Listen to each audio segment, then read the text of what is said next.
What does Fears to Fathom Carson House hide off camera from the player? In this third episode of Fears to Fathom, our character must survive a night of house sitting that takes a turn for the worst. But behind this terrifying situation are a lot of things that are hidden out of sight. Like, did you know there's a floating house way up in the sky, and that we can explore it? We have a lot to cover and break, so I hope you enjoy this deep dive into Fears to Fathom Carson House. As always, before breaking each section of the game, I like to hit you guys with a very brief recap so everyone knows the sequence of events that take place. With that said, at the beginning of the game we're informed that our character, Noah, is telling this story 10 years after it happened.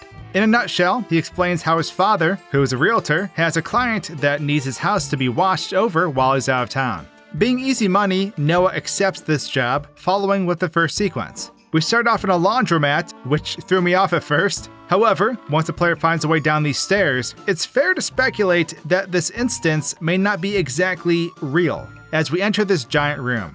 There is what seems to be an endless row of washers in here, but progressing through here leads us to this man, who appears to be doing some laundry. This man is in dire need of bleach apparently, as he continuously asks where it's at. Eventually, we'll come to the realization that we're dreaming, as the man tells us that nap time is over and that we've arrived. This follows with our character waking up as we arrive at the client's house. Before moving forward though, let's take a closer look at this dream state that Noah, our character, goes through. Normally we're confined to this laundromat, and the only way to progress is down these stairs into this big, trippy room, which we'll get to in a moment. Outside the laundromat, we can see that there's various stores along this strip of road. Breaking out this building shows that we can walk around this area. We can also see that the rain animation is only occurring right in front of the building we're in, but outside of that, nothing interesting is taking place out here. Moving back inside, we can actually see how big this trippy washroom is. Deleting one of the machines allows us to come out into this big open area.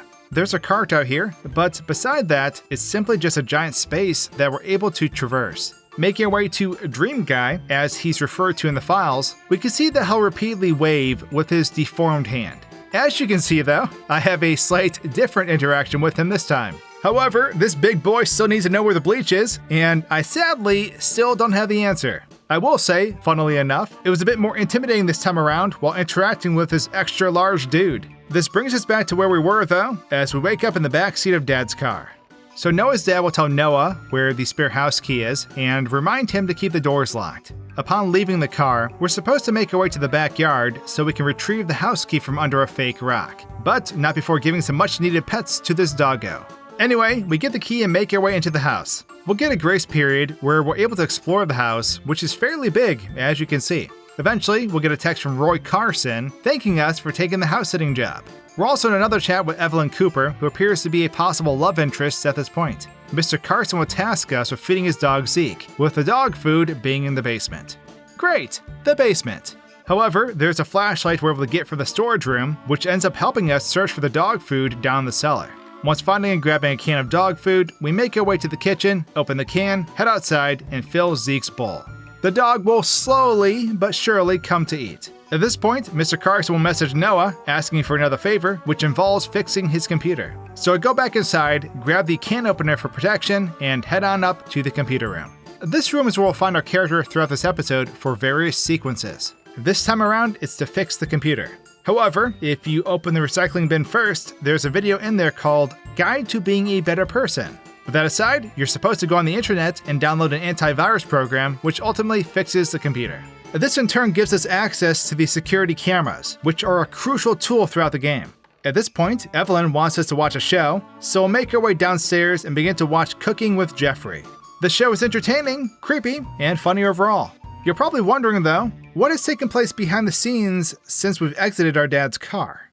Well, initially it didn't seem like much, but if we follow Noah's dad after he drops us off, we can see he'll make a right turn and then be destroyed. The block that the car runs into is labeled Destroyer, therefore destroying the car when it makes contact. This occurs with all the cars that end up driving out during gameplay, but I digress. I was really hoping to find the antagonists of this episode hiding out of sight somewhere. Zeke's outside, being Zeke, but that's about it. However, I did stumble across something in the files that's very neat. Way up in the sky, we can find another house that is currently hidden from the player. This house has both a daytime and nighttime variant, although toggling these on creates a ton of lights and tends to bog the game down. By far, what I was most interested in was seeing if this house could be explored. so I quickly teleported my character up here, and I was excited to see that the house had its collider intact. This allows me to explore it completely, but I did have to delete the doors so I could make my way through, as they did not function. The house is pretty expansive with an upstairs, ground level floor, and a basement. More than likely, this was another prefabricated house included in the asset pack that was used to make the game, as it seems to be of a similar build to the Carson House and the Episode 1 house in Home Alone. A few of you have commented before that these house setups and neighborhood have been seen in other games as well. But speaking of Home Alone, I decided to have some fun with this floating house. So I went and grabbed the bicycle from Mr. Carson's and brought it up to the floating house. Like Kevin McAllister riding a sled down the stairs, in Home Alone fashion, I rode the bike down the stairs and off the porch. Let's just say Noah's neck should be broken at this point. But, like a champ, he simply says, "I fell off my bike." Glorious! Not wanting the fun to end, I turned my bike into a big wheel basically, and proceeded to ride it down the street, yelling "Paperboy" as I proceeded. Anyways, let's progress the plot, shall we? It's at this point that Mr. Carson will ask us to do some grocery shopping for him as he sends over a grocery list. However, if you stick around and continue to watch the TV, this really strange but funny commercial about buying hands comes on. Apparently, hands are a hot commodity in this world. Moving on though, we head outside, grab the bicycle on the side of the garage, and ride to the store, which leads us into the next sequence. This will lead us into a different area entirely, as we're tasked with going to Nuck's convenience store. It's a somewhat similar situation, like the gas station we go into in the Norwood Hitchhike episode, except this time we have more things to gather overall.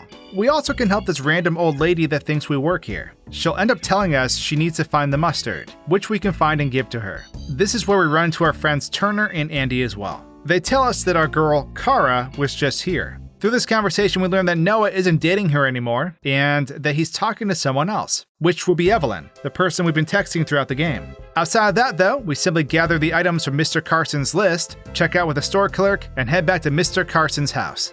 If we go back to when we first loaded into this sequence and pause it, we can actually get a closer look at Noah's ex, Kara. She can be seen creepily standing in front of the store. Kara definitely does not look like a trustworthy individual, if you were to ask me. Once we get closer to the store though, she'll proceed to walk to the side of the building, get in her car, and drive right by us. I had some fun in the store as I messed around with the other characters in here, as nothing really occurs off camera. The entirety of this section does have quite a few buildings out of bounds, but nothing out here can be explored. I broke through the barrier that normally confines the player, and learned that I wasn't able to get too far before falling through the map. With that though, let's get back to Mr. Carson's house. Once getting back, eventually our friend from the store will text us, telling us to go look up Mr. Carson's divorce on the internet. Doing this will follow with the doorbell ringing. Apparently, it's a pizza guy. Of course, we didn't order a pizza, so naturally this causes us to be hesitant with opening the door. However, opening the door ends up not being as bad as I thought it'd be. We get our pizza, but the guy wants to come in and wait out the rain. Our responses are all variations of denying him access, which results with him understanding and then leaving. Going under the house, we can find the pizza box that he gives us, and I believe this is stored here until we accept the pizza, which ends up in our hands during a scene transition. Before answering the door though, if we try to go out and around to the front of the house, we're blocked by a barrier. As Noah says, couldn't go out in the downpour. Breaking through the barrier, we're able to get a better look at this pizza guy, who I honestly thought was going to be the antagonist during my first playthrough. Instead, he peacefully leaves in his flame decaled ride. We can now sit down and eat some pizza as we watch another strange TV show yet again. The doorbell will ring again eventually, but we can find some flowers that were left behind. Checking this out as it occurs shows that they simply just appear. After collecting the flowers, we eventually get text messages from an unknown sender. Noah figures it was a wrong number as we continue on and do some homework. I thought it was pretty funny that we get a loading bar as we do our homework, but once this completes, the screen fades to black, loading us into the next scene. So now we can see that the power has gone out, and we can hear the dog barking outside. Normally, if we were to follow the sound of Zeke barking, it'll lead us to the side of the house where we can turn the power back on. However, if we decide to not go to the power box first and take a look at the side of the house, we can see our ex Kara creepily standing there. As long as we don't go too far over, she can't see us and will not attack. Fun fact though, if you get on the bicycle and go into her view, she simply ignores you. Being on the bike basically makes us invisible to her, and the result is pretty funny to see. She'll just stand still as if she can't see us. This is because our player character unloads when we activate the bike, and a separate controller loads in. She is designed to only chase our primary controller, tagged as the player. I decided to have some fun though, and removed the garage door. I then got her to chase me and ran to the garage for safety. As you can see, we're stuck in here and she is unable to come in. Her chaotic chase towards us will just continue to take place until I exit the garage, making for a funny interaction. Going to the power box first during this scene will result with Kara disappearing though. So, moving on, I head to the power box and turn it back on. Apparently, I may have given Zeke too much food earlier, as this big boned doggo trots away. Heading back inside, we'll see that this particular door is suspiciously cracked open. If you open the door and don't go in the room, you can actually see Kara behind the door, patiently waiting for us to come inside. Why would Noah break it off with this clearly romantic girl? Sheesh, all she wants to do is take our life, no big deal. So let's not go in there and continue on. It's at this point that we need to head back up and resume our homework. That's when we hear something downstairs, which we'll need to check out. Going down to investigate without checking the cameras first is not the way to go here. We can see that the oven is turned on, and once we turn it off, well, she's waiting in the corner of the kitchen and will proceed to destroy us with her love. But if we check the cameras first, we get a quick glimpse of her walking on the back porch. Watching all this transpire from a different view as we do our homework shows that she'll disappear from this room as the door on the other side opens. We'll then see her spawn in the kitchen as we continue with our homework, but checking the camera results with her walking across the porch, eventually disappearing. Before completing this part though, I decided to mess with Kara and turned her into a slender woman. As you can see, she's now clipping through the ceiling, but if we go upstairs, we can see that she's doing just fine, as her head creepily pokes through the floor like something out of Skibbity Toilet. She ends up chasing me, and it's pretty funny to see. I eventually made it outside during this horrific chase, as she towers over me and jump scares us with her legs. Glorious! At this point, normally we go back upstairs as we text our friend. Noah thinks his friends have been messing with him this whole time, which they deny. Checking the cameras again, we'll see Kara walking up the stairs. She goes into one room, but eventually comes out and will proceed down the hallway, ending up at this unusable door. She then begins talking to Noah, expressing how she misses him. The conversation will continue, and we can see that she's not quite right in the head, as she threatens to kill Noah and Evelyn. If we stay in the room, she'll end up coming in and destroying us. What we should have done is leave this room and go into the laundry room across the way, as this conversation takes place. Now we'll be safe once she goes into the computer room, and once she's out of sight, we can make a run for it. When we get down the stairs, the screen will fade to black. It's explained to us that they got the police involved, and eventually she was apprehended. The credits will then roll, as we've successfully completed the episode. Going back and seeing all this transpire from another view reveals that she'll load in downstairs right as we check the text messages. However, this time around I came prepared.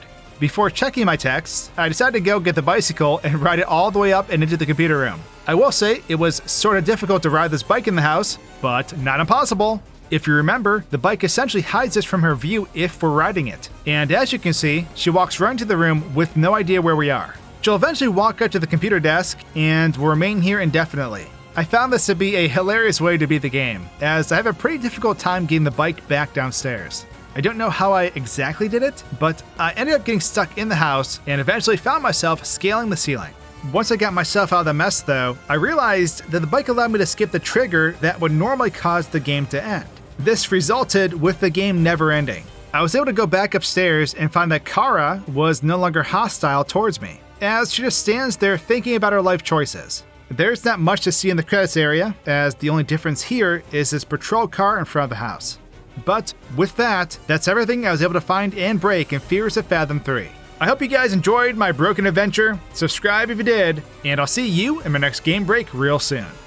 Cheers!